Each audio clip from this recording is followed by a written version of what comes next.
नगरच्या नेप्ती उपबाजारातील कांदा व्यापाऱ्याकडून मध्य प्रदेशातील इंदोर येथील व्यापाऱ्याने कांदा खरेदी करत त्या पोटीची 36,35,122 रुपये रक्कम देण्यास टाळाटाळ करत फसवणूक केल्याचा प्रकार समोर आला।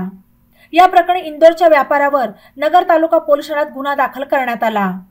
याबाबत कांदा व्यापारी राहुल रामदास आंधळे यांनी फिर्याद दिली। मध्य प्रदेशातील इंदोर येथील व्यापारी शाबीर शब्बीर खान याने गेल्या काही दिवसांपासून आंधळे यांच्याशी व्यवहार करत त्यांच्याकडून खरेदी केलेल्या कांद्याचे वेळेवर पैसे पाठवून त्यांचा विश्वास संपादन केला। त्यानंतर 12 फेब्रुवारी 2024 ते 22 फेब्रुवारी 2024 या कालावधीत त्याने आंधळे यांच्याकडून सुमारे 36,35,122 रुपये किमतीचा कांदा खरेदी केला। यापूर्वीचे व्यवहार चांगले असल्याने आंधळे यांनी त्याच्यावर विश्वास दाखवून कांदा पाठवला। मात्र त्यानंतर शाबीर खान याने पैसे देण्यास टाळाटाळ सुरू केली। अनेकदा संपर्क करूनही त्याने पैसे न पाठवल्याने आंधळे याने आपली फसवणूक झाल्याचे लक्षात आले।